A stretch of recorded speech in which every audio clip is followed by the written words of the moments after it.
Hello and welcome to The Truth. I'm Nathan Mathis. I'm Dylan Lackey. And I'm Eli Alter. Well, it's the week we've all been waiting for. It's the championship weekend. Friday night you have the AA and 4A playing at 4:30 and 8. Saturday is the 1, 3, and 5 at 1, 4:30, and 8 o'clock. So it should be an interesting weekend. At a single A this past week, you had Clinch County playing Wilkinson County. That was kind of a lopsided game. You had Clinch County defeating them 35-14 at Wilkinson County. Savannah Christian went up to Wesleyan and took care of business 28-13. It was a very big surprise right there. Savannah Christian comes in as a 4 seed. Wesleyan, what was the 2nd seed? Mm-hmm. Wesleyan has the Georgia recruit, the running back Carl Kremipolis. Very last name hard to say, but that's a big surprise right Drew there. Andrews at center. He's a 6'2", 270, committed to Georgia. So I mean, they got athletes all over the field. Malachi Jones, the receiver. Well, Clinch County's not really a surprise. We kind of all expected Clinch to be there. Should be a good matchup between the two South Georgia teams in the Dome. What's your prediction there on the game?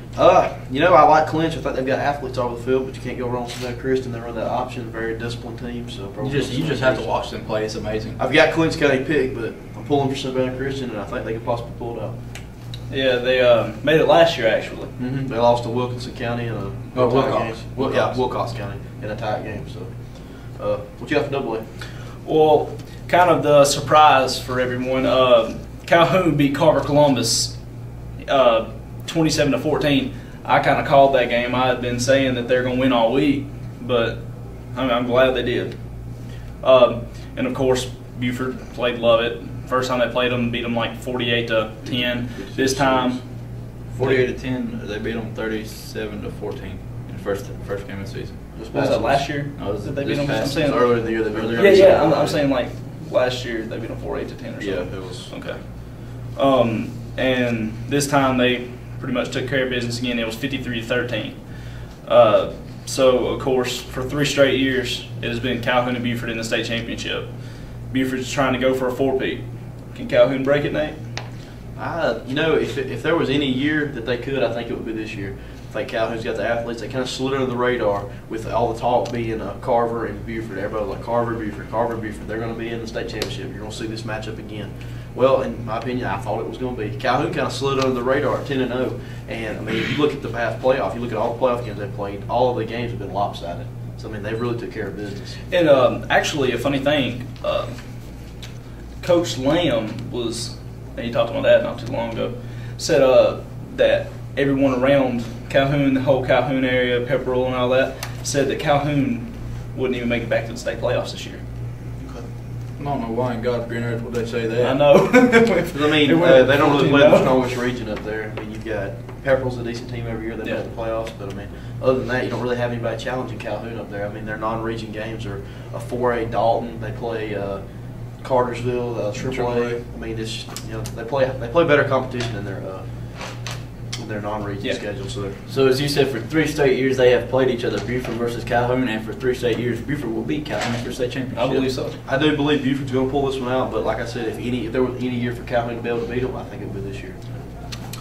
All right, Dylan, what you got for us on 3A? Well, in AAA you had a pretty good matchup. Peach County versus Sandy Creek. Peach County, which was AAA's champion last year, and Sandy Creek, which dropped down from 4A, which was a state champion last year in 4A. Sandy Creek, bigger, stronger, faster, tougher than Peach County. Beats them 35-17. Wasn't that close of a game as the score was. It was real close in the first half. I thought it was going to be an interesting game just watching the highlights, and then Sandy Creek just used their athletes to run away in the second half. Yes, it's what 2 platooning will do for you. Yeah. The other side, you had the Cinderella team, Burke County, which came just out of nowhere. 2 defeats. All the other ones are undefeated. Playing Carrollton, which has pretty much dominated every team they have played. I mean, the closest game they've played so far is Burke County's first 2. Their first win in the playoffs was by a point. Their second win in the playoffs was by 1 point. So I mean, they've it's a very close. Yeah. Carrollton beats them 49-15. So you got Carrollton versus Sandy Creek in the championship. I'm looking at Sandy Creek to put it on Carrollton just because I saw what they did in last year's state championship in 3A. Mm-hmm. So Sandy Creek last year 4A still got most of their players back. I'm looking for a butt whooping. I agree. A high scoring game or what? It'll be 42-10, 42-17, something like that. It's hard not to agree with Carrollton and what they've been doing because I mean, I was critical of them earlier in the season. I was going to pick Carrollton to go all the way. Then I got to looking at their schedule. They really play a whole lot of great teams. they put it on them all. I mean, they have just blew everybody out. So, I mean, just seeing them how they've done through the playoffs, beating Cairo 17-0. They were undefeated in Cairo. But that's what I'm saying, though. Sandy Creek, that's what I was thinking about Peach. Peach, they had tough schedule. They play a tough schedule, tough region. They come in and play Sandy Creek, and Sandy Creek just puts it on. I was like, Carrollton's good, but I agree with you. I think Sandy Creek will pull it out. I think it'll be close at least, though. Well, 4A, this was probably the closest semifinal games you had last week. Both of them were decided by 1 point. Statesboro was winning the whole game. I thought they were going to pull it out. We're winning into the fourth quarter. Chattahoochee scores the go-ahead touchdown real late in the game and defeats Statesboro 22-21. Well, not Chattahoochee. They dropped down from 5A this year, right? They dropped down from 5A. They're undefeated. I mean, they've been playing some good ball. They've really took care of everybody they played. They Marist, which is always usually in the 4A finals. I mean, they usually take care of business. Oh, yeah. They beat them earlier in the brackets. So that was a big surprise. Nobody thought that would happen. Yeah. On the other side, you had Starsmill and Tucker. Starsmill is really the team we've been watching this whole time. They come into the thing undefeated. Hadn't really done a lot in the past. They're a newer school. And they went up against Tucker. Well, we thought Tucker was going to take it. But Tucker knows what they're doing. Yeah, Tucker's here every year. Yeah. Pretty much. Well, I was actually watching the updates on the computer. This is a back and forth game, back and forth. And finally, Starsmill got the ball last and scored and defeated Tucker 20-19. So you have Chattahoochee and Starsmill and the Georgia Mill. Both of them are undefeated. Both of them are region champs. This should be interesting. Both of them are probably in there for the first time. Oh, yeah. Both of them dropped down from 5A, didn't they? Starsmill was actually 4A. Oh, were they? Yeah, Chattahoochee dropping down this year. It should be an interesting ball game. Yes. If I had to say, I would go with Chattahoochee just because, defensive camp, we know what Chattahoochee's got. And I just think that their side, I think it's going to be a close game. It's going to be a hard-nosed game, but I think Chattahoochee. No, after I've seen what Starsmill, how their composure, what they have done as it's such a young team coming into the playoffs, first time on all this play in Tucker, a very experienced team. I'm going to have to go with Starsmill just because of what they showed me against Tucker. I agree with Dylan, actually. All right. I'm going to go with Chattahoochee just because, I know what they've got, but I think this game can go either way. It's going to be real close. Yeah. What you got for 5A, Eli? As you know, we've been talking about Colquitt County. Actually, kind of crazy because they came in as a 3 seed and now they're sitting in the state championship spot right here. They defeated Grayson last week 31-24. And on the other side, you had everybody has been looking at Brookwood. I mean, been playing really good ball this year. The only one number seed left. Mm-hmm. The only number one seed left. Yeah.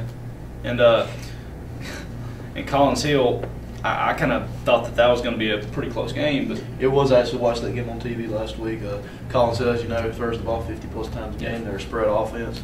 They had the upper hand in the first half. They just could never. When they got down there, Brookwood's DB's made a few great plays, some interceptions.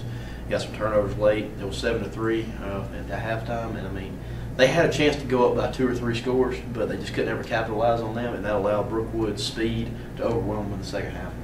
Well, they ended up winning 26-7 right there, and right here you got Brookwood and Colquitt, and that's a game nobody predicted. Yeah, I mean, I could see Brookwood make it to the semifinals.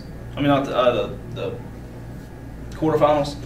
But I thought Camden County was going to beat them. They got knocked out first. They got knocked out the second round. I see Colquitt kind of laying the hammer down this week. You think so? I think Colquitt coming out of like the SEC of South Georgia conferences. I mean, week in, week out, they're playing Valdosta, Lowndes County, Coffee County, Tift. I mean, it's just tough reason down there. I think it's Brookwood's year. I mean, I'm going to have to go with Colquitt just because that new coach, the way he's got them playing this second part of the year, the first part of the year. Russ Probst. Russ Probst. They got the coach from Hoover. If any of y'all seen it on MTV Two-A-Days, he's the coach down there at Colquitt now. He's really done a great job with that program. The first part of the year, they were getting beat by a bunch of teams. They actually got beat by South Panola. South Panola, number 2 in the nation right now, team. But a AA team or a AAA team. Oh, they lost. Was it Fitzgerald? It was Fitzgerald. Lost to a AA Fitzgerald. Then they kind of pulled together toward the second half of the season. And now they're getting their act together. Yeah. So I'm going to go with Colquitt. Okay. Well, we'll see that next week. All right, guys, it's time for Slap the Punk. Well, we really don't have that many choices, but we're going to see what we got. Nate, what you got for single A? Well, I mean, the obvious choice in single A would have to be the Clinch County-Wilkinson County game. I mean, it was 35-14, but that's going to have to be my Slap the Punk for the single A. Mm-hmm. What you got for double A? Buford and Lovett, man. That's all I had. Semi-final game, 53-13. That's a butt whooping. Well, in AAA, once again, like I said, 49-15. Carrollton, obvious. Carrollton versus Burke. Enough said. 4A. Well, this is a tough one, guys. I don't think they're having a slap the punk this week. 4A did not receive a slap the punk this week because your score was 22-21 and 20-19. Both of them was decided by 1 point. So 4A kind of dodged the bullet this week. I think they were both slapping each other back and forth. So yeah, they had enough slapping the punks for this week. So we'll go to 5A. Gonna have to say Brookwood Collins Hill 26-7. that's pretty much the only choice he had in 5A. Yeah. I mean, The other game was decided by a touchdown. Yeah. So wasn't a whole lot this week. We're getting down to the better teams. They're playing a lot better competition, so there's not a lot to blow out. Other than Buford, Yeah, I was about to say other than Buford. we should be in 5A. Can't do nothing. so guys, if you had but one choice to choose, one state championship game, which one would you choose as the slap the punk? You know, I don't know. I think the Colquitt County Brookwood game is going to be a good game. Clinch County Savannah Christian should be a great game. Well, I'm looking saying forward to right that. here, right now, Sandy Creek will slap the punk. I against agree Carrollton. on that one. I can agree. That I was was probably just looking at that one. I really don't see any more hit it's going to be. I mean, I guess Buford could on Calhoun. I don't see it happening by no means. No. But, I mean, I guess that one could turn into one, but I agree with you. Sandy Creek. Well, I mean, the last Carrollton's 2 not years, Buford and Calhoun's been a pretty close game. But, I mean, really looking at these brackets, you're going to have some great matchups this weekend. Oh, yeah. It should be A interesting. lot of good games. A lot of good games. You going? Oh, yeah. Be down there Saturday. But as all we can talk and talk and talk about everything, all this we've talked all season, had some good predictions, had some bad predictions, but only on Friday night will the truth be known, guys. Saturday afternoon. And Saturday afternoon. Well, Friday evening, Friday night, Saturday evening, Saturday afternoon. As Only you know, in 2 this is going to be days. our last week of the high school games. Starting next week, we're going to begin our bowl predictions, our college football bowl special. So, for Dylan Lackey, Eli Alter, I'm Nathan Matthews, signing off. Monkey and what I say about Taylor Johnson.